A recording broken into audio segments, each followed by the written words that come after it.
Comparte nuestra transmisión. Comenzamos en 3 minutos.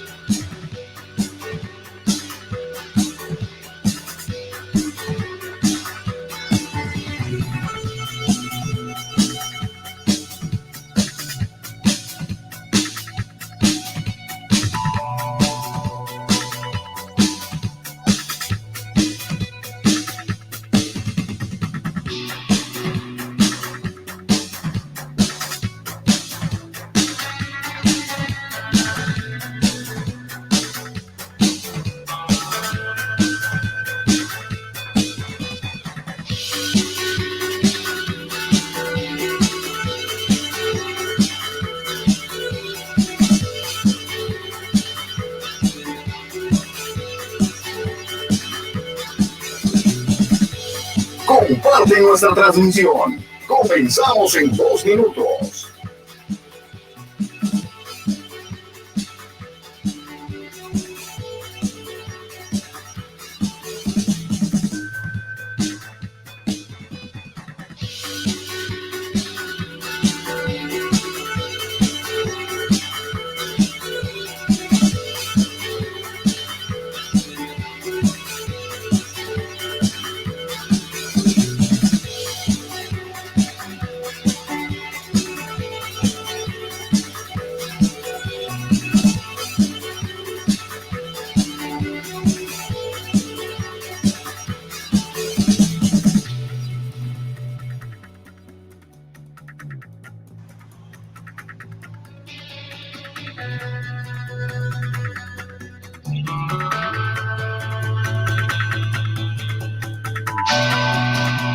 Comparte nuestra transmisión. Comenzamos en 1 minuto.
Noches, amigos y amigas, ¿cómo están? ¿Cómo recibieron el año ya 1 de enero 2021? Qué rápido se fue el 2020. Bueno, no, la neta no. ¿Para qué les miento? ¿Para qué los engaño? Fue un año que definitivamente se nos fue a todos muy lento y que hoy formalmente inicia un año distinto, con mucha esperanza. La mañanera de ayer, del 31, por supuesto, veíamos que el presidente hablaba de cómo es que vienen cambios, cómo es que ya se solucionó lo de las medicinas. Yo sigo impactada con eso. Dudo mucho que los proveedores, los 10 proveedores favoritos de Enrique Peña Nieto pasaran un año nuevo muy feliz, tomando en cuenta esa noticia, que ya se solucionó, muy a su pesar, la falta de distribución de medicamentos, sobre todo oncológicos, con los que los derechos, los conservadores venían lucrando políticamente de una forma bastante reiterada. Tengo que decir que me encanta saber que hay finales felices en estas historias y todavía hay que supervisarlo. Digo, la lana ya está del otro lado, según lo que el presidente nos expuso en la mañanera de ayer, ya están haciendo estos ajustes, ya se estarán viendo en enero, todo este mes, la distribución y la adjudicación de estos contratos. Entonces, al menos empezamos con buenas noticias. ¿Cómo de que no? Claro que sí.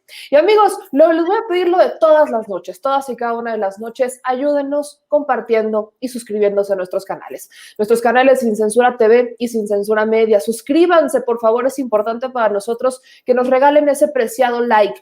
esa suscripción, que activen las notificaciones, la bendita campanita, que nos ayuden con eso, es indispensable para todos nosotros porque, bueno, es la única forma que tenemos para crecer. Y también con ese chayotito del pueblo, esa aportación económica que realizan todos ustedes, que nos ayuda día con día a seguir creciendo y a seguir pagando, financiando estos esfuerzos completamente independientes. No nos tiembla la mano para criticar al poder, pero lo criticamos justamente con bases, con argumentos, no con las vísceras, como ya saben quién. También ahí, mi querido Ricardo, por supuesto, me recordaba que hay que también seguirnos en nuestro canal de Facebook, Noticiero Sin Censura. Búsquennos en redes sociales, por favor. Gracias por estar con nosotros y les doy la bienvenida a todos los que dijeron, yo empiezo el año informándome y lo hacen en este espacio sin censura. Le quiero dar la bienvenida a mi querido Quique Legorreta, que también está trabajando este día. Qué chulada, mi querido Quique Legorreta, qué trabajador, qué empuje. Y también está ahí mi querida Jazz, también ya está lista para este cuarto grado, el primer cuarto grado del año. Entonces, pues los voy saludando a mi querido Kike, empiezo contigo y le entramos con mi querida Jazz. ¿Cómo estás, Lego? ¿Qué onda, meme? A toda la gente de Sin Censura en este 1 de enero del 2021, año realmente movido que vamos a tener. Hemos platicado durante esta semana que hoy concluye que el 2021 va a ser un año realmente importante y aquí dándole con la mejor vibra y con la mejor forma de comunicarnos con nuestra audiencia, con toda la gente que nos sigue a través de nuestros canales en YouTube y por supuesto en Facebook para seguir con la mejor información. Y hoy que es viernes especial, viernes de cuarto grado, como bien lo señalas, y desearle lo mejor a toda la gente en este inicio de año, en este inicio de 2021, y recuerden que nosotros vamos a seguir con la mejor vibra, con la mejor motivación que son ustedes para seguirles informando y seguir con esta línea independiente, esta línea informativa que buscamos que sea una familia como lo es la de Sin Censura, mi querida Meme, y aquí al pendiente del programazo que vamos a tener esta noche. Programazo porque sí, empieza el 2021 y con el 2021 llega el salario mínimo. Perdón, yo sé que no soy buena cantando, pero es que hay que celebrar el incremento al salario mínimo y de eso va nuestro primer cuarto grado del año. Para hablar de este tema, debatirlo y posicionar lo que se debe de hablar, lo que en otros lados no se atreven, le agradezco muchísimo a mi querida Yasmín Ugalde, colaboradora del Instituto de Formación Política de Morena. ¿Cómo estás, mi querida Yas? Bienvenida, iniciando el año. Hola, ¿qué tal? Buenas noches a todas, a todos. Pues aquí, recibiendo este año y iniciando con todo. En efecto, el día de hoy vamos a platicar del salario mínimo. Un salario mínimo, si me permiten dar esta pequeña introducción y ya lo iremos viendo con los análisis que tienen en cuarto grado para nosotros, sube un 15%, que va de prácticamente la CONASAMI informa que a partir de hoy, y eso lo digo a partir de hoy, en México pasa el salario de 123.22 pesos a 141.70 pesos, mientras que en la zona libre de la frontera norte será de 213.39 pesos. Así es como se está formando, es un incremento al que incluso la Coparmex le hizo el feo, hasta lo que no comen les hace daño, porque dice la Coparmex que ellos han impulsado ampliamente los incrementos salariales y que no se podía dar y que ahora resulta no se puede dar si el gobierno no apoquina. Así es el byte. Jazz, para dar una introducción, para abrir justamente esto, vienen cambios para los trabajadores, vienen tiempos complicados para muchos empresarios, según la Coparmex. Por supuesto que no está fácil, pero es algo que se debía. Desde mi perspectiva, este incremento salarial es otra de las grandes injusticias, otra de las grandes deudas que se venía trayendo en un rezago importante. Veníamos bajando, veníamos déficit, México en los últimos lugares, y eso por supuesto no abonaba al crecimiento del país. ¿Cómo podemos introducir al tema desde la perspectiva de este Instituto de Formación Política? Sí, mira, para quienes están molestos por el incremento, evidentemente cualquier cambio de régimen va a incomodar a muchos. Y la cuarta transformación es eso. Habría que plantear que no nada más es subir el salario mínimo, sino va cobijado con toda una política de recuperación en el modelo laboral que, como bien decías, tiene que ver con una deuda de injusticias y entonces, derivado a esto, no nada más estamos pensando en que se sube el salario, sino es todo un modelo el que hay que cambiar. Recién se anunció hace unas semanas este nuevo modelo que tiene tres espacios, que es uno, la justicia laboral, la negociación colectiva y por último, algo bien importante que ojalá después tengamos oportunidad de platicar también aquí, el modelo de democracia sindical. Y en torno a esto atraviesa este salario mínimo que, como bien decías, décadas estábamos, pero bueno, en picada. Esto es apenas una cosita mínima que se recupera en el salario. Y con esto, bueno, pues más bien yo dejaría que los expertos con los que estuvimos en este panel sean quienes nos platiquen un poco más, ¿no? Así es, y mi querida Jazz, vamos a introducir justamente esto, los expertos que están el día de hoy, quiénes son para que la gente tenga este tema sobre el radar, para que ahorita que los vaya escuchando, pues vaya viendo la experiencia que tienen y los perfiles que nos estarán hablando del incremento del salario mínimo y el impacto que tendrá sobre los trabajadores, sobre la economía y, por supuesto, sobre el desarrollo del país. Sí, precisamente quienes nos acompañaron en este panel y escucharán primero a Diana Aróstegui. Ella es licenciada en contaduría, tiene una licenciatura en Derecho, tiene máster en Criminología y tiene toda un perfil en el área de Derecho, pero ella actualmente es la secretaria de Trabajo y Prevención Social y Productividad del Estado de Veracruz, es decir, tiene el tema en el día a día de su chamba. Estuvo con nosotros también José Antonio Almazán, quien es ex secretario de Trabajo desde el exterior del Sindicato Mexicano de Electricistas, fue diputado federal, es articulista en La Jornada y en el periódico Regeneración. Quien también nos acompañó es Rogelio Sosa Pulido, quien tiene un doctorado en Economía por la UNAM en el campo de Economía de Ciencia y Tecnología, pero tiene una investigación postdoctoral también en la UNAM sobre formación de fuerza de trabajo y entonces pues tiene el tema muy bien masticado. Él actualmente es profesor completo en la Universidad de Pedagogía Nacional.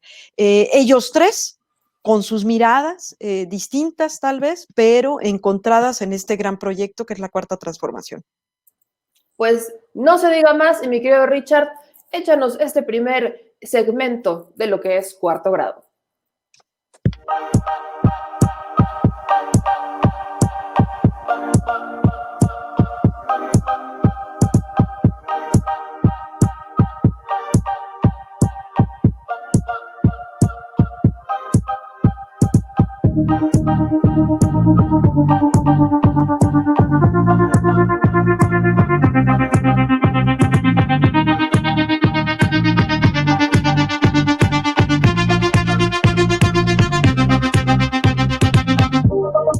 No estamos en una reforma laboral, como lo habíamos comentado hace un momento, en materia de impartición de justicia laboral, en materia de democracia sindical, ¿sí? Pero bueno, en este tema que es el salario, yo creo que sería correcto iniciar por saber qué es el salario, tener una idea general de a qué nos referimos con salario y a qué nos referimos con salario mínimo en esta pequeña intervención para que sea la base y de ahí podamos ir desglosando pues todos los avances que se han tenido en esta administración, ¿sí? Recordemos que, bueno, que el salario es una retribución que se percibe que un trabajador va a recibir porque va a prestar un servicio personal, por lo general subordinado, a un empleador durante un lapso estipulado y bajo una remuneración pactada. Pero en este momento nos enfocamos al salario mínimo, que bueno, el salario mínimo es precisamente como su nombre lo hace referencia, es la cantidad menor que debe recibir en efectivo un trabajador por el servicio prestado en una jornada de trabajo. Y como hemos visto durante lo largo de esta administración, en estos 2 años, el salario mínimo pues ha aumentado, ¿sí? Y creo que hemos superado paradigmas que se habían tenido durante muchos años del por qué no podía haber un salario mínimo, un aumento en el salario mínimo. Entonces creo que eso es importante. Creo que en el momento que nosotros conocemos un poco más el tema del salario mínimo y rompemos lo que ya estaba establecido durante muchos años, es como nosotros podemos avanzar. Ahí está. Este incremento es con lo que uno puede avanzar. ¿Cómo, mi querida Jazz, aquí quisiera hacer esta parte de quizás entendimiento, porque lo decíamos al inicio, le molestó mucho a la Coparmex, le molestó mucho a un sector empresarial el que se diera este incremento al salario mínimo y parece que piensan solamente en ellos, que solamente piensan en el impacto que le genera a sus bolsillos. Lo he dicho en más de una ocasión, muchas de estas empresas que están en su mayoría en la Coparmex incluso vienen arrastrando problemas internos, problemas que tienen que ver con la administración que ellos ejercen al interior de sus finanzas. Y esto, por supuesto, antes les favorecía ampliamente el que no tuvieran que pagar los impuestos que debían de hacer, el que tuvieran beneficios fiscales, el que pudieran hacer facturas falsas. Vivían bajo un esquema de privilegios en el que a la última persona que tomaban en cuenta era el trabajador. Y hoy que estamos subiendo poco a poco, y por supuesto sigue siendo insuficiente, pero vamos empujando este incremento salarial, se molestan. ¿Cómo podemos entender la reacción de estos empresarios basada en la realidad de este país que viene bastante rezagado en materia salarial? Mira, un poco, yo creo que lo podría yo reducir en esta frase que tiene el presidente, que es primero los pobres. Por el bien de todos, primero los pobres. Es una mirada distinta, evidentemente, insisto, les incomoda a muchos, porque se pone de por medio y en primera instancia primero a los pobres. Y en este sentido, hablar de salario mínimo, pues es hablar de más de 30 millones de mexicanos que viven con una beneficia, es decir, el beneficio para unos cuantos ya se acabó. Y la nueva política de la Cuarta Transformación es por el bien de todos, primero los pobres. Yo diría aquí, abonando un poco a lo que decía Diana Aróstegui, el salario tiene que ser, con esta definición que ella pone, fría tal vez la definición, pero habría que ahí ponerle un par de cosas más. Uno, que el salario tiene que ser suficiente, y el otro es que tiene que ser justo. El salario es un indicador también de dominación. Hablar, lo van a comentar nuestros expertos, pero hablar del trabajador implica hablar de cierta explotación, de cierta dominación. Y entonces es poner las cosas en su justa medida, pues, ¿no? Yo aquí abonaría una cosa más, y sería, si nos remontamos tú comentabas, Meme, pues que llevamos años en una decadencia hablando de este tema. En los años más o menos de los 30, de 1930, Abelardo Rodríguez, quien era el presidente en ese momento de México, él es el que saca esta frase donde plantea 8 horas de trabajo, 8 horas de esparcimiento y 8 horas de descanso, ¿sí? Esa era la medida justa de un trabajador, pero le pone ahí un énfasis que decía, y por 8 pesos diarios.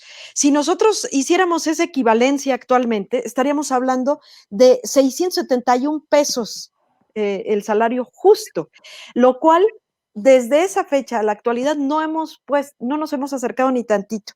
Lo más que se pudo vivir en el auge del tema fue en 1970, en 76 para ser exacta, que se logró a la equivalencia actual estar ganando más o menos como 309 pesos al día. Entonces, estamos todavía muy alejados a esas justicias de las cuales se lucharon desde hace años. Desde hace años, exactamente, desde hace años. Y la cultura laboral siempre ha influido.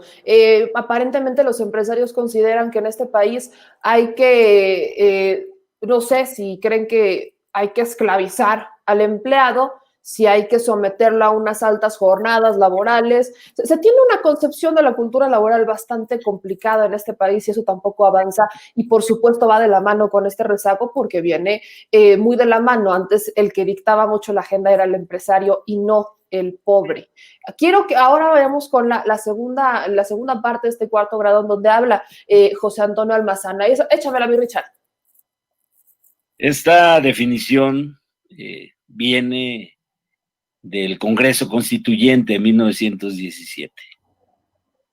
Artículo 123, en aquel entonces, luego le hicieron algunos cambios, pero es muy atractiva esa definición que le pusieron en aquel entonces. En 1917 dice, para satisfacer las necesidades normales de la vida del obrero, su educación y sus placeres honestos, fíjense, considerándolo como jefe de familia. Por supuesto, todo eso bajo el ámbito de los cambios en el marco capitalista se fueron eliminando, ¿no? Porque comenzó a imperar otra visión del salario hasta desembocar en esa aberrante concepción de que los incrementos salariales son de por sí inflacionarios. A mí me parece que hablar entonces de los salarios en México, y vamos a dar algunas cifras más adelante, es hablar de la pobreza imperante, de la formación de las grandes fortunas, de los multimillonarios que hoy se pasean en las listas de Forbes. También hay que hablar de la bajísima tasa de sindicalización, que algunos calculan en un 16% en relación a lo que se llama población ocupada, y desafortunadamente, resultado de esa visión de ese partido de Estado desde la formación de su abuelo, el Partido de la Revolución Mexicana, estoy hablando en 1929, se consideró que los sindicatos deberían ser centros, cárceles para controlar las aspiraciones de los trabajadores. Entonces, todo esto tiene que ver con la valoración del esfuerzo que está haciendo el gobierno de nuestro presidente López Obrador en el tema del salario, pero desde una óptica más allá de lo estrictamente relacionado con las cifras, ¿sí? Y voy a ir por partes, aceptando la invitación que nos hizo Yasmín de intervenciones breves, pero creo que a nosotros nos toca una parte muy importante como ciudadanos, como trabajadores, como jubilados, más allá de los esfuerzos que está haciendo en materia de políticas públicas, en materia económica, el gobierno de nuestro presidente. Exactamente, vienen estas definiciones, vienen estas concepciones distintas. Yo todavía me queda mucha duda el por qué los empresarios, por qué los ciertos partidos políticos utilizan el incremento salarial como una moneda de cambios. Es bastante denigrante para ellos, por supuesto, porque este es un tema que le compete al Estado, es una obligación que tiene el Estado y el que no la cumpla y el que la quiera condicionar en cada campaña política como promesa de fin de año y que no la cumplieran, es parte del problema que hoy por hoy se está solucionando poco a poco. ¿Qué opinas, mi querida Jazz? Sí, sí, así es. De hecho, acabas de tocar un tema también importante, que es la subcontratación, ¿no? O sea, es decir, también hace algunas semanas ya se estuvo planteando el tema del outsourcing. Es decir, en materia laboral se están haciendo muchos cambios porque se le debe mucho también, pues es que en este país se le debe, a donde voltees a ver, se le debe a alguien toda la justicia y en la cuarta transformación es eso, ¿no? Exactamente. La cuarta transformación es justamente el que se le cumpla a la promesa a la gente. Y me encanta lo que están diciendo nuestros expertos porque están dándole un contexto mucho más enfático. De hecho, le están dando ese contexto que por supuesto omiten en otros espacios y que no mencionan ni siquiera los economistas, articulistas de otros diarios. Creo que esto es lo que debemos de seguir replicando. Vamos ahora con lo que dice Rogelio Sosa, mi querido Richard, que vienen ya estas explicaciones más profundas sobre, por supuesto, estos impactos que van a tener las definiciones y el objeto de estos incrementos salariales. Échamelo, mi Richard. Quiero decir que cumplimos ya varias décadas en la lucha sindical también, sobre todo en el frente magisterial, pero también en otros frentes, y todo ese periodo estuvimos discutiendo este gran problema, porque el salario constitucional, salario mínimo constitucional, que habla de que el ingreso que reciba el trabajador por su trabajo debe tener la capacidad de satisfacer sus necesidades básicas, incluyendo la recreación, la educación, la alimentación, etcétera, la vivienda, transporte, etcétera. Es una definición que se ajusta a una relación capital-trabajo de explotación de la fuerza de trabajo. Es decir, el constituyente del 17 no cambió el sistema ni las relaciones de dominación políticas y de económicas del capital sobre el trabajo. Al contrario, sirvió de punta o de base, para el desarrollo del periodo siguiente, que fue la industrialización capitalista. Entonces, hablar de un salario mínimo constitucional es hablar de un salario mínimo pactado para la explotación del trabajo en el nivel más bajo de la pirámide laboral, de los escalafones y tabuladores. Entonces, lo que sucedió en esta última etapa es algo extremadamente grave, porque se pasó de un salario ajustado a niveles de explotación, se pasó a un nivel de salario de sobreexplotación de la fuerza de trabajo. Cuando el trabajador ya no puede reproducir el valor de su fuerza de trabajo, que no le alcanza para la vivienda, el transporte, la ropa, la alimentación, la recreación, entonces estamos hablando de una sobreexplotación, porque se le está pagando menos de lo indispensable para que se reproduzca la fuerza de trabajo. Y eso es lo que sucedió en este periodo. En los últimos 56 años, que son casualmente los que yo llevo de asalariado también, empecé en Nacional de Cobre en el 64, en Vallejo, resulta que el momento de mayor capacidad adquisitiva del salario fue en el 77, entre 76 y 78, en el auge de la producción y exportación de petróleo en México. Y de ahí para acá tenemos una caída radical, una caída libre, que nos llevó, como bien dijo Andrés Manuel López Obrador, nuestro presidente, a una caída del salario real, el salario real, o sea, la capacidad adquisitiva del salario mínimo, de un 75%. Por eso ahora resulta grave que algunos se rasgan las vestiduras, porque es mucho lo que se está aumentando. Bueno, la inflación se mantiene bajo control. Estamos en un promedio del 3% que marcó el Banco de México, con un punto mayor o menor de ese promedio de inflación, digamos, prescrita o alcanzar. No se ha roto para nada la inflación, como bien dijo hace un momento José Almazán. Es un mito que el incremento del salario mínimo provoque inflación alguna.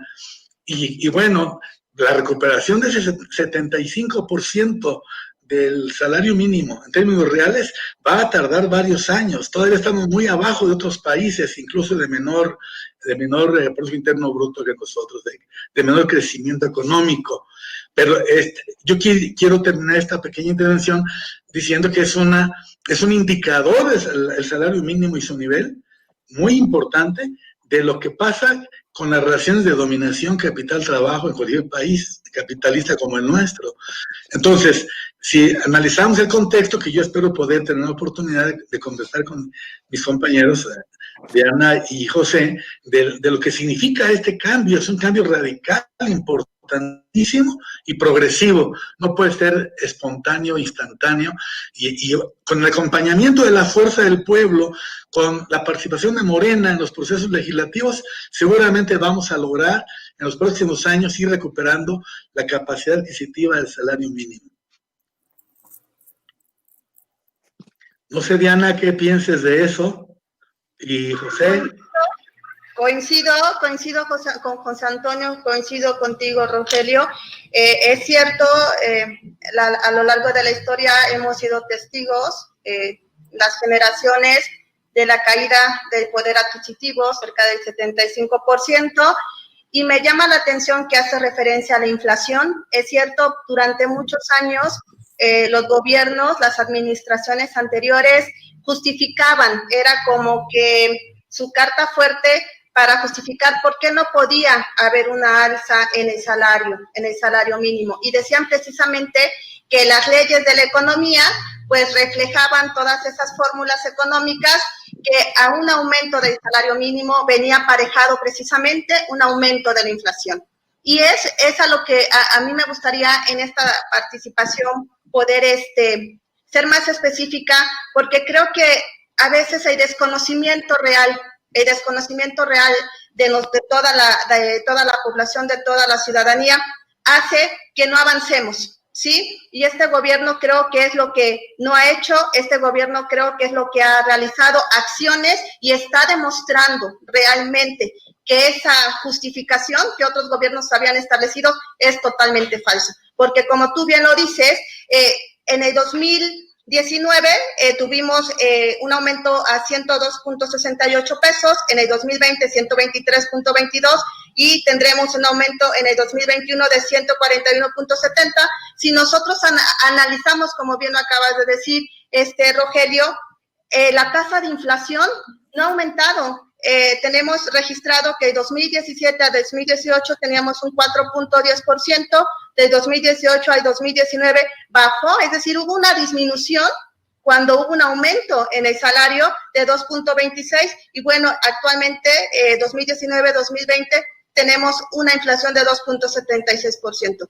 ¿Qué estamos demostrando con esto en este gobierno? Que se está trabajando y tomando las acciones y las políticas correctas. Y creo que eso lo estamos reflejando precisamente en un beneficio, en el aumento en el salario mínimo, para que las personas puedan satisfacer realmente sus necesidades, que estamos trabajando en ello, creo que todos, pero precisamente rompiendo todas las falsas creencias que durante años se les había hecho de conocimiento pues a la ciudadanía. Simplemente una justificación. Entonces, a mí sí me gustaría recalcar esto, que la inflación simplemente era una justificación. Y no sé ustedes qué puedan opinar, José Antonio. El tema es muy vasto. Comenzaré en esta segunda intervención señalando algo que no por obvio hay que dejar pasar. El mejor salario que me pongan no va a eliminar la explotación de la fuerza del trabajo. Lo digo como obrero electricista que fui durante 30 años en una de las industrias estratégicas que tuvo en la curva del salario histórico en nuestro país su punto culminante en 1974. Y de allá para acá, lo mismo tomando los salarios mínimos generales que el salario promedio electricista, lo que se observa es una caída de 70-75%. Y en efecto, estos primeros esfuerzos del gobierno de nuestro presidente para recuperar lo que nos arrebataron a lo largo, fundamentalmente, del periodo neoliberal, van a pasar varios años, por no decir muchos años. Soy optimista. Una parte le corresponde al gobierno y es parte de sus políticas públicas, pero otra parte nos corresponden a los trabajadores. Es una tarea bastante descomunal porque implica, a la par de luchar por mejores salarios, porque estamos hablando de los mínimos, Aparte están los salarios contractuales, los salarios por industria, los salarios profesionales, etcétera, etcétera. Tiene que ser un esfuerzo de los trabajadores. Yo lo entiendo así. El presidente dice, primero, en este año que está concluyendo, un 20%. Para el próximo año, un 15%. Bueno, ¿y qué nos toca a nosotros? Morena es una organización de millones de mexicanos, pero donde, a mi esperanza, habemos muchos trabajadores. Lo que nos toca es organizarnos como trabajadores. Nos estamos organizando como electricistas para recuperar nuestro sindicato en manos de los charros, pero también es una convocatoria a los trabajadores petroleros, a los mineros, a los electricistas de Comisión Federal de Electricidad, a los telefonistas, etcétera, etcétera, etcétera, a todos los sectores industriales que hacemos ese total, según el INEGI, de 55 millones de población ocupada, para que nos organicemos y luchemos por nuestra cuenta por mejores salarios. Las cifras de verdad que son desgarradoras, ¿eh? Según el INEGI, de esos 55 millones, estoy hablando del 2020, de este año, del primer trimestre, 12.533.000, es decir, el 22.6%, apenas gana hasta un salario, hagan sus cuentas. ¿Para qué da un salario de esta naturaleza? Estoy hablando ya con el incremento, para un ingreso mensual de 4,250 pesos. ¿Se vive con eso? No.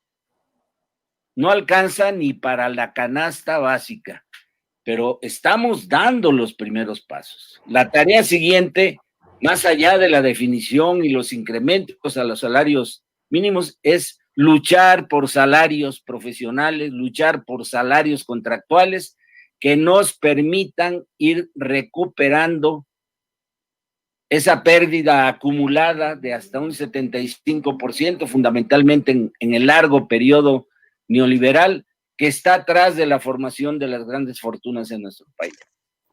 Esto se olvida, pero quien crea la riqueza no son ni las máquinas. Quien crea la riqueza somos los trabajadores. Y me voy a un texto clásico que recomiendo a quienes nos están escuchando.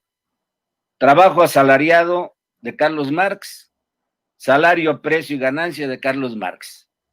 Hay una definición clara, contundente de qué es el salario y el valor que en el uso de la fuerza de trabajo que contrata el capital, el patrón, creamos un valor, creamos riqueza que es apropiada por ese sector, por esa clase social dominante, el capital, el capitalista, la burguesía y los bajos salarios que están abajo de la formación de las grandes fortunas. Entonces, estos son los temas. Esa es la realidad que tenemos que superar. Vaya, creo que mejor no lo pudieron decir, sinceramente. Quisiera que aquí entrara ya mi querido Quique Legorreta, porque este fue un análisis más profundo y va mucho de la mano con lo que hemos estado diciendo y repitiendo y repitiendo y repitiendo. Se tiene la mala costumbre de creer, al menos aquí en México, que entre más tiempo trabajes, entre más jornadas te eches, eres más trabajador, cuando en realidad eres menos eficiente. Hay personas que no terminan de entender que se requiere un tiempo de descanso, una remuneración justa. Es increíble que hoy por hoy todavía estemos debatiendo y que todavía estemos peleándonos con el empleador cuando se trata de pagar horas extras, cuando se trata de pagar el que trabajaste en días que no son hábiles y que te tienen que pagar conforme a la ley, que te tienen que pagar adicional. Vemos que justamente el outsourcing sirvió para evadir esas responsabilidades y que hoy hay un segmento empresarial que se dice muy exitoso y que se dice generador de riqueza y generador del PIB en México y no sé qué tanto, pero que maltrata al trabajador, que abusa del trabajador y que busca a toda costa única y exclusivamente explotarlo para sacar utilidades y sacar más recursos que se quedan, porque vaya, ni reparto de utilidades hay con los empleados. Entonces, mi querida Jazz, ¿cómo podemos complementar esto? Y después vamos contigo, mi querido Lego. Sí, la realidad es que acaban de escuchar a los tres expertos, como les decía, con miradas distintas, pero que apuntan a lo mismo. Ahí yo pondría un énfasis, aparte un poco abonando a lo que tú decías. Es decir, seguimos pensando que el que trabaja más es muy chambeador y se le ve muy bien, es un asunto aspiracional, tiene que ver con un concepto, un paradigma que hay que romper con ello. Un poco lo que decía al final Almazán. Bueno, hay que empezar a tener otro tipo de lectura, hay que tener otras definiciones. Nos pone sobre la mesa algo bien interesante y lo voy a recalcar sobre todo por lo que tú acabas de decir. El gobierno de la Cuarta Transformación habla de la vida digna. Pensar solamente en el salario mínimo nos queda corto. Necesitamos mejores condiciones, no solamente laborales, sino de vida.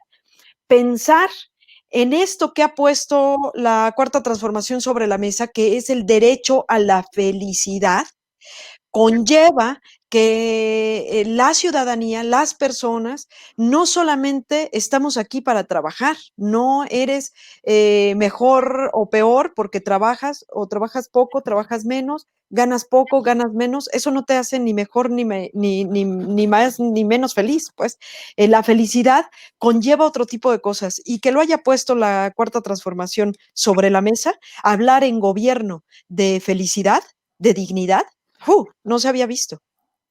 Exactamente, no se había visto. Mi querido Lego, ¿cómo complementamos esto? Pues lo complementaría. Lego, estamos en modo zombie, oye. Ya hasta ves. No. Sí, de verdad, tu micrófono te estás escuchando como. Se me hace que entró por ahí el espíritu del año viejo, mano. Creo que todavía por ahí entra el espíritu del año viejo y en lo que mi querido Quique termina de resolver ese tema técnico con el micrófono, y estuve a punto, en esta tengo que decir que estuve a punto de hacer la broma del, perdón, ya pasó. Te voy a hacer una playera un día de estos, mi querido Quique Legorreta. A ver, ahora sí creo que ya te escuchamos bien. Bueno, ahí ya traté de mover un poco.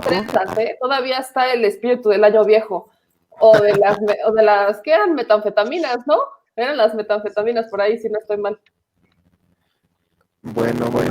Todavía se escucha. A ver, vamos a échame la mano ahí, reiniciando el micro, a ver cómo podemos hacerle en lo que nosotros terminamos de andar en este tema. Efectivamente, como lo decíamos, lo dice muy bien Jazz, se tiene esta concepción de que el que trabaja más es mejor y como que te lo aplauden. Yo todavía veo cuando dicen, ay, es que el mexicano es bien chambeador, trabaja desde que sale el sol hasta que se mete el sol. Y yo, ¿y por qué eso lo deberíamos de ver positivo? ¿Por qué tendría que ser, se lo aplaudo cuando, ¿por qué no aplaudirle a una cultura laboral en donde sean más eficientes? Tuvo que pasar la pandemia para que empezáramos a legislar en materia de home office. Ahora que se remunere, porque cuando estabas en home office, y me encantó cuando regulan el home office, cuando dicen, y hay un apartado en esa regulación donde dicen, oigan, pero se tiene derecho al descanso. Se tiene derecho al descanso, se tiene derecho a que aunque estés en tu casa, tu jefe no te puede buscar todo el tiempo, no puede llegar y decir, te voy a encontrar y porque estás en tu casa vas a trabajar 24 horas, ¿no?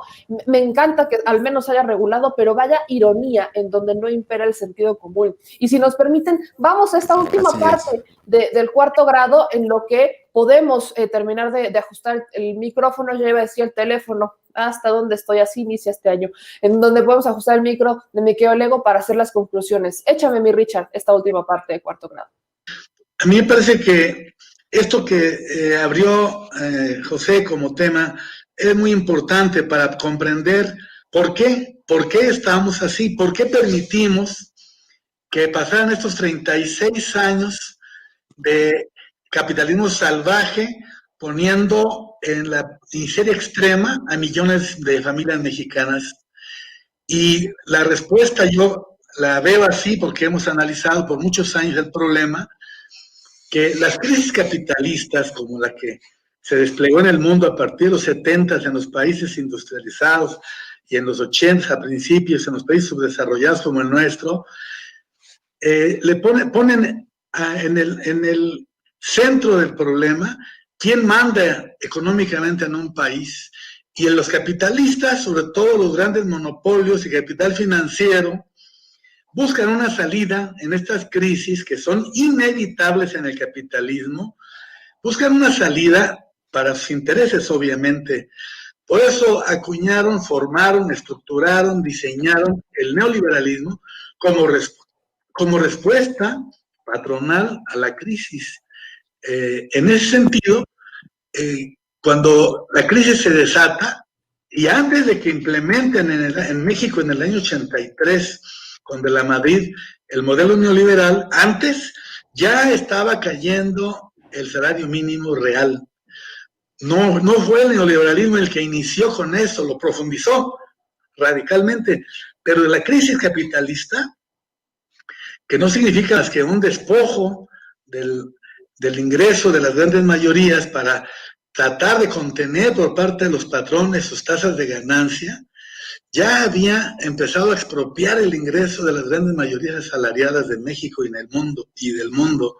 Esto es importante tomarlo en cuenta, porque vamos a ver cómo en cada crisis que se vienen después, en la de 1995, el famoso, a fines del 94, el famoso error de diciembre de Salinas y de Zedillo, que trajo el Fobaproa en el 95, y luego la crisis del 2008, hace 10 años, hace un poquito más de 10 años, y la crisis del 19, que se desató el año pasado, antes de la pandemia, ojo con eso, la pandemia de ninguna manera fue causa de la crisis, sino fue un agravante de una crisis que ya estaba perfilada en todo el planeta y en México.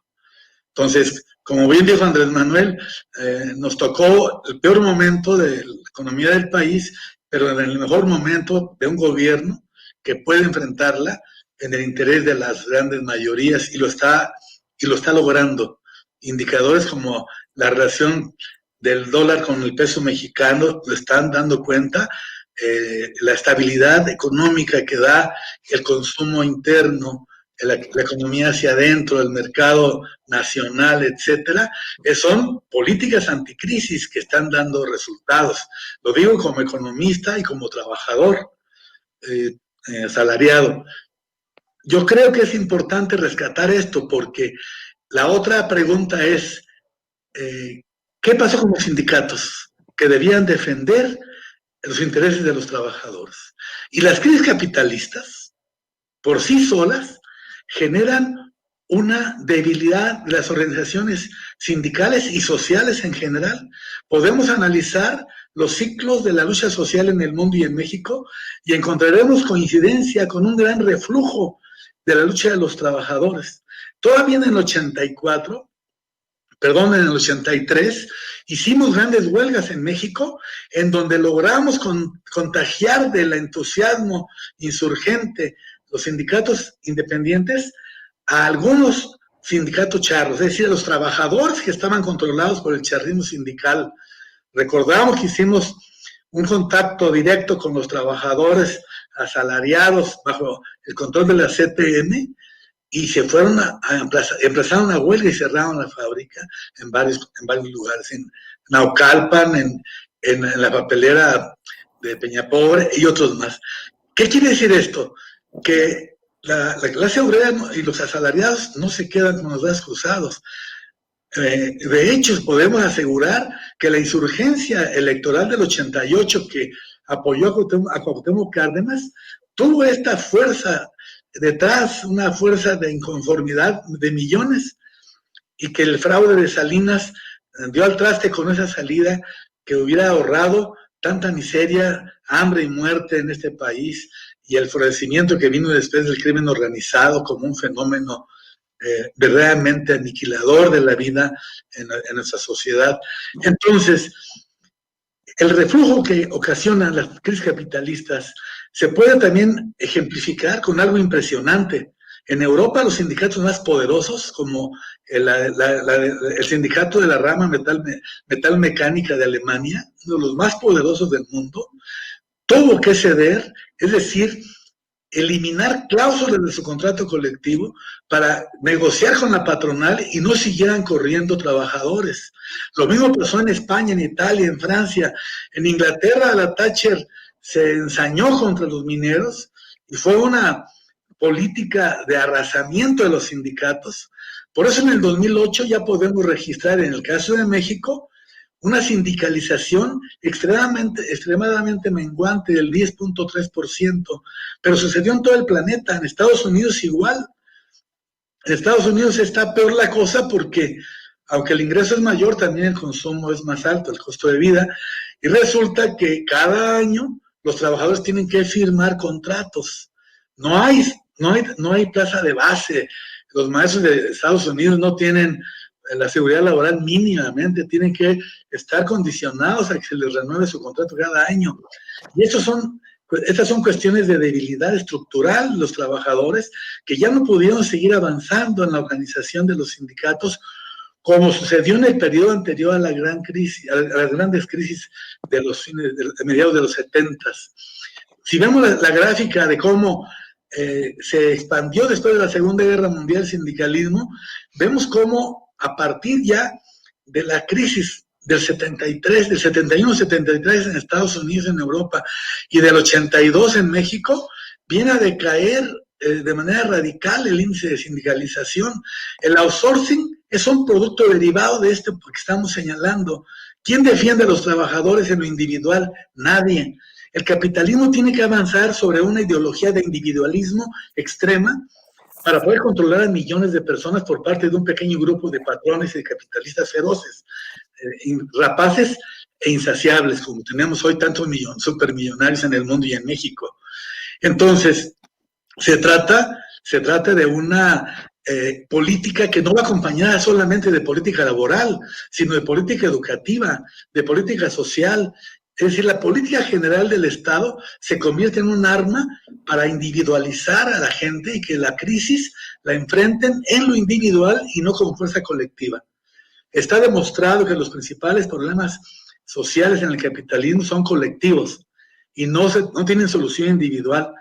Y el sistema, los medios de comunicación, la educación neoliberal, los sindicatos charros, hasta algunas iglesias, se asocian para convencer a la gente de que no se mete en problemas, de que busque trabajo por su cuenta, resuelve el problema de la vivienda por su cuenta, de la salud y de la educación.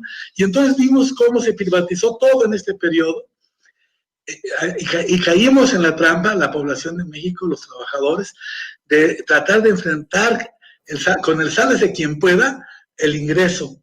Yo creo que esto está alrededor de este gran problema de la caída radical del salario mínimo, y por eso, porque logramos juntarnos en una insurgencia de millones en el 18 con el liderazgo honesto en la historia, como ningún otro en la historia de México, de Andrés Manuel, podemos hablar de la posibilidad de ir más allá del 2024, avanzando en la recuperación de condiciones de vida y de trabajo dignas para la gran mayoría de los trabajadores y el pueblo de México. Yo creo que Andrés Manuel está haciendo un trabajo extraordinario, impresionante, y que está haciendo en un sexenio, está haciendo lo de 2 sexenios o aún más. ¿Quién podía imaginarse que la mañanera se pudiera sostener después de 2 años como una voz directa, honesta y para millones de personas? Contra los medios de comunicación vendidos, contra el charrismo sindical, y vienen cosas todavía de mayor profundidad, como las formas de elegir a los dirigentes sindicales por voto secreto, universal y directo, y no por los dedazos y por el control charril, gangsteril de los líderes. Exactamente, lo hemos mencionado, es justamente lo que veníamos diciendo, el control gangsteril de los sindicatos charriles. Y vaya, ese es un tema que hemos seguido, personalmente lo he seguido durante ya algún ratito, porque no se ha solucionado de fondo y lamentablemente el gobierno no puede hacer más de lo que ha hecho, o es lo que nosotros sabemos. Ha suscrito convenios con la Organización Internacional del Trabajo y el gobierno hace lo que puede con lo que tiene. Ya hizo cambios estructurales importantes en la reforma laboral, creo que eso sí se resalta muchísimo, pero todavía falta el área de recursos humanos, ¿no? El área de recursos humanos, yo lo he apelado mucho, está bajo el yugo del sindicato. Y mientras el área de recursos humanos siga ahorcando al empleado, el empleado no va a terminar de salirse de ahí, aunque tiene la posibilidad, por supuesto, de hacer otro sindicato. La realidad es que todavía existen presiones, todavía existe el no querer soltar el poder, porque es un poder importantísimo el que tienen los sindicatos. No lo quieren soltar, no quieren soltar los recursos que reciben, no quieren soltarlo por nada del mundo, y es complicado que no se hagan todavía. Vamos en esa transformación, vamos haciendo estos cambios, pero lo que está en manos del empleado, lo que está en manos de ellos, todavía es muy complicado ver cambios fundamentales dentro de los sindicatos cuando apenas están surgiendo unos y están negociando estos contratos, convenios para sus propios agremiados, y vemos que todavía está el área de recursos humanos con el viejo sindicato presionando, amenazando, extorsionando. Todavía existen esas prácticas, no podemos decir que se han erradicado, pero al menos se han hecho cambios. Se han hecho cambios fundamentales, cambios que le van a permitir empoderarse al empleado, poder alzar la voz, y creo que hoy es valiosísimo el que tengamos las mañaneras para ir a hacer estas denuncias, para presionar, el que hoy existan las redes sociales que permiten evidenciar casos de corrupción, que permiten evidenciar influyentismo, que permiten evidenciarlos y que permiten a las instituciones tomar decisiones con base en lo que se está denunciando. Este tipo de foros donde se analiza, donde se presiona, donde por supuesto se trabaja para dar un foco, para darle información a ustedes, para empoderarlos, creo que son importantes, los tenemos que seguir rescatando y promoviendo, y al final, y con esto yo cierro para poder darle paso a todos ustedes de que puedan platicar y que nos podamos ir dando estas conclusiones sobre el incremento salarial y el impacto en los trabajadores. Falta mucho, sí falta. Pero hoy, por primera vez en lo que han sido décadas y administraciones, estamos viendo que existe voluntad política y hechos que no se están yendo por la tangente y que están trabajando con lo que tienen, haciendo que vaya caminando lo que el presidente dice, el elefante reumático dejaron bastante dañado en este país. Mi querida Jazz, voy contigo. Sí, fíjate, Rogelio Sosa y tú comentan precisamente de un punto importante. Él lo llama como la colectividad, hablar de la colectividad. Esto traducido en el área laboral, lo reflejamos en los sindicatos. Hay toda una voluntad, yo creo que sí. Es importante analizar esto que nos acaban de decir estos tres expertos. Romper con el individualismo es precisamente hablar de estos términos capitalistas. Del capitalismo es hablar de individualismo. Romper con eso es complicado, va más allá del gobierno. Tiene que ser algo en acompañamiento, es decir, tú decías ahorita, la voluntad ahí está, el gobierno ha puesto ahí sobre la mesa algunas cosas, ¿no? Es decir, ha puesto un escenario distinto, una política distinta para la vida sindical. Hay programas sociales, hay un acompañamiento. Por ejemplo, yo pondría sobre la mesa el tema de los jóvenes construyendo el futuro, que va muy acompañado de también este aumento salarial. Es decir, desde que llega el presidente a la fecha, al día de hoy, el aumento salarial ha sido del 51%, o sea, es una cosa bárbara. Y si uno se compara, aún así, seguimos estando en el número 70 y algo de 135 países. O sea, es decir, todavía estamos muy abajo. Para nosotros suena maravilloso pensar en el 51%, pero seguimos estando muy abajo. Y en ese sentido, yo lo que diría, abonando, es que hay que acompañar la cuarta transformación, y más que acompañarla, o sea, no nada más es ir haciendo lo que nos corresponde, sino ser la punta de lanza. Hay espacios sanos, espacios creativos, espacios democratizados para que sea la propia ciudadanía la que empuje esta cuarta transformación, ¿sale? Por supuesto, no podemos pensar que el presidente puede hacerlo todo solo. Estamos en un país con más de 128 millones de mexicanos, ya le andamos pegando a los 130 millones, más los que nacieron hoy en la madrugada, pero vaya, ya estamos creciendo cada vez más, no podemos decir, ay, es que el presidente lo va a resolver solo y nosotros aquí nos quedamos esperando a ver a qué hora nos resuelven el problema. Tenemos que dejar de pensar en lo individual para pensar en lo colectivo, tenemos que formar parte, tenemos que hacer banda, como yo le digo. A ver si ahora sí me quedo aquí que Legorreta, ¿cómo podemos complementar estos análisis?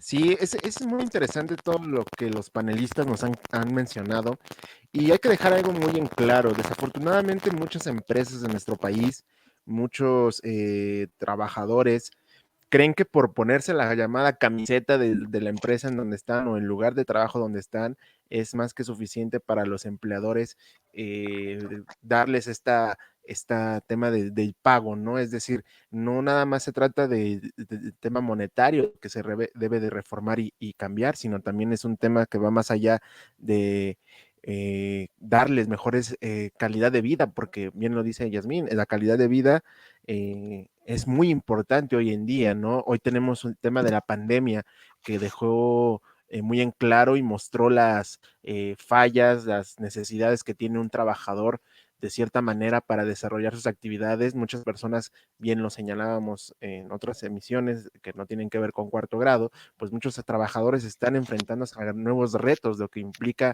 vivir en una pandemia y cómo laboras y cómo te dan esta calidad de vida, ¿no? Porque muchas veces hay ejemplos muy claros en el que en el tema laboral la pandemia demostró que los empleadores siguen explotando aún cuando tienen los trabajadores menos herramientas de trabajo para realizar sus actividades diarias y también dejan claro que buscan explotar aún más a este sector laboral que si bien ha demostrado que puede trabajar y desarrollarse en cualquier lugar en donde esté, pues también deja una muestra clara de que los empleadores y los empresarios, los que contratan al personal, pues también están abandonándolos a su suerte y que ellos tengan que resolver las situaciones que se les presenten. Entonces es muy claro que si bien el salario mínimo que entre en vigor este año, pues no representa como tal una gran necesidad, pues es una gran pago a la justicia que los empleados, en este caso los trabajadores, pues deben de recibir y también se debe buscar una reforma o un nuevo cambio que permita una mejor calidad de vida, que es lo que hoy requieren los ciudadanos, las personas que laboran en el sector primario, en el sector laboral, y que sea esta la base para una mejor calidad de vida, como bien nos señala Yasmín. Exactamente, no creo que podamos concebir hoy por hoy un estado en donde solamente busquemos incrementar la riqueza sin tomar en cuenta la felicidad o el bienestar. Ahí tenemos Veo, un poquito, podemos escuchar a Meme, ahí está. ya, ahí no sé No, qué pasó. te nos fuiste, mi querida Meme, te nos fuiste ahí Sí, estamos. es que yo sí escucho, no tengo el mute, no sé si eres tú, me quedo Quique. Estamos perfectamente, Meme, perfecto. Gracias, me quedo Richa. Yo así de, no, creo que eres tú, me quedo luego el que no escucha. Hay que conectarle bien los cables, mano. Yo sé que es 1 de enero, pero chale, estamos refrescando esta dinámica. Y a ver, justamente lo que les decía, no podemos concebir un estado en donde busquemos generar riqueza sin tomar en cuenta el bienestar, sin tomar en cuenta la felicidad. Veo con mucha tristeza el que existan hoy por hoy partidos políticos, sobre todo los que son afines a los sectores empresariales, que dicen con desdén y que critican con rabia el que se tome en cuenta o que se busque tomar en cuenta una economía del bienestar, una economía de la felicidad, porque justamente eso, siguen creyendo que hay que esclavizar, hay que trabajar más y el que trabaja más genera más y entonces así, solamente así vas a ser una persona que tenga recursos. No sé qué tanto sea esto, yo creo que es un tema mucho más de voluntad, es un tema de ser eficiente, de ser efectivo, de aparte trabajar en algo que te guste, que te apasione.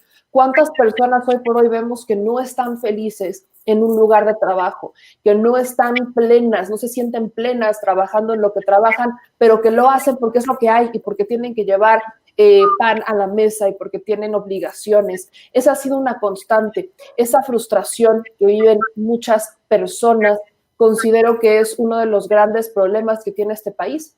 Lamentablemente, pensamos que solamente porque se trabaje y trabajar dignifica y listo, y esa es la máxima, y no.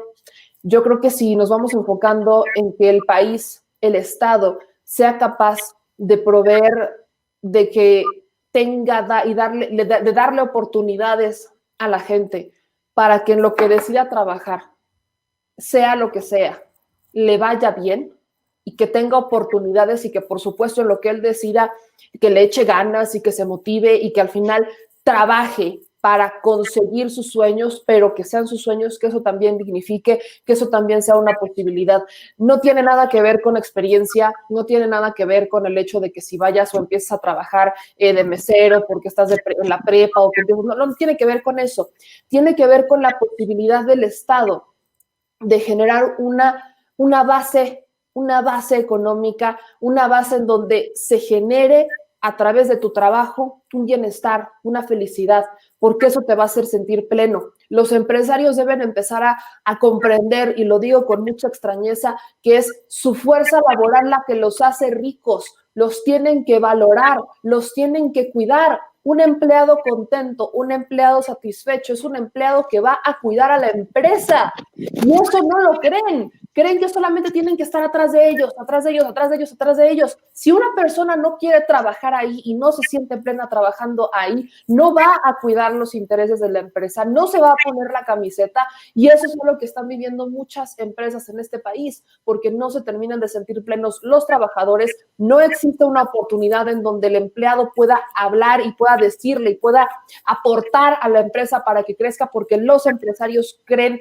que tienen la verdad absoluta. No lo digo por todos, claro que hay empresas que toman mucho en cuenta y valoran mucho la posición de sus empleados, pero hay unas que no, y lamentablemente son esas las que se quejan porque se hable de una economía del bienestar, porque se hable de una economía de felicidad. Son esas empresas las que también se molestan porque existe un incremento y existe la voluntad del Estado de empujar, de presionar a que no se mantengan en el conformismo, de que no se mantengan lamentablemente, en ese pensamiento mediocre del trabaja como si fuera una explotación, cuando en realidad el trabajo dignifica, pero también te tiene que hacer feliz y hacer pleno.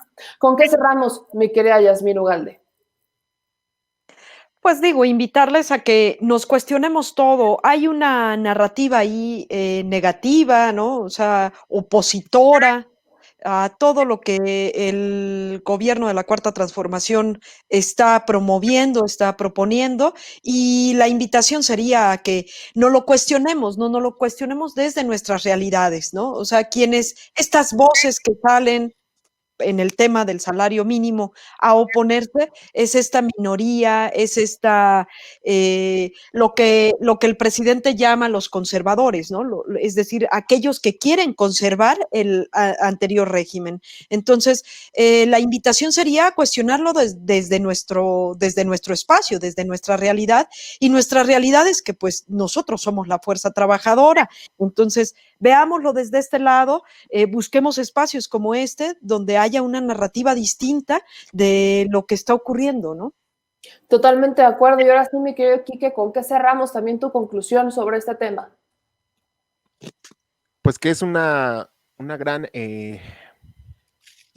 prueba para el sector empresarial que se niega a seguir apoyando a los empleados en el crecimiento profesional que requiere este tema del pago económico. Si bien es una de las tantas propuestas y promesas que hiciera Andrés Manuel López Obrador y que mantiene como una de sus principales objetivos es seguir aumentando y regresándole ese valor a los trabajadores con el aumento del salario mínimo, pues también es un gran reto para las empresas, cómo van a mejorar y cómo nos adaptamos a estas nuevos retos que enfrentamos en cuanto a la pandemia, porque hay que recordar que la pandemia en todo este año va a seguir y no sabemos cuándo va a ser por fin el día en el que vamos a estar regresando a la normalidad que conocíamos. El 2020 dejó grandes retos, claro, dejó grandes muestras de lo que podemos hacer y lo que falta aún por mejorar en el estricto sentido laboral,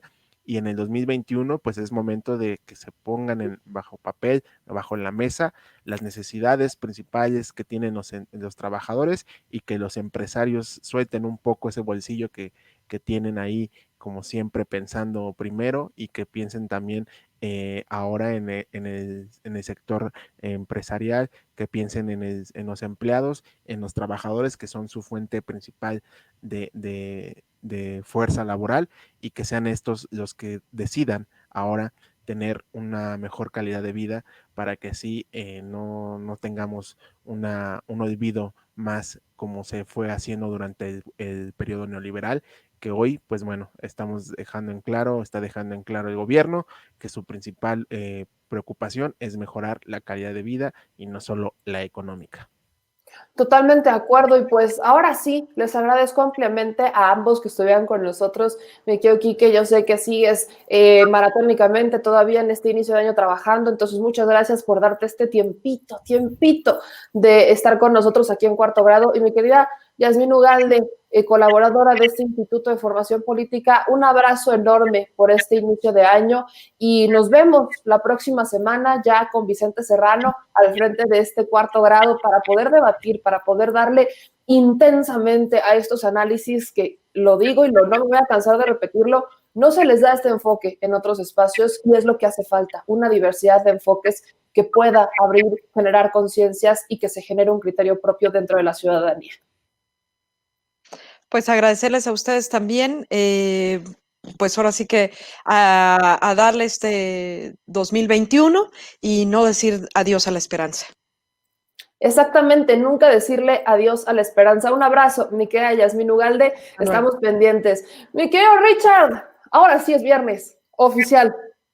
Oficialmente, meme, es viernes y bueno, qué mejor que viernes, iniciando el año con el pie derecho, definitivamente con información bastante importante, meme. Yo me quedé bastante pegado al tema y creo que es algo que es vital para iniciar este año, iniciándolo haciendo una gran reflexión, ¿no? En el ámbito laboral, y qué bueno que el gobierno de México comienza con algo tan importante como aumentar el salario mínimo de muchas personas. Fíjate que yo me quedo también con lo que, pues lo que dice el jefe de este espacio, el líder de esta manada sin censura, meme, mi querido hermano Vicente Serrano, que muchas veces él me dice, Ricardo, en esta vida también tienes que pensar que esto es la vida, ¿no? Uno decide también en mucha y en gran parte a quién alquilar su tiempo, ¿no?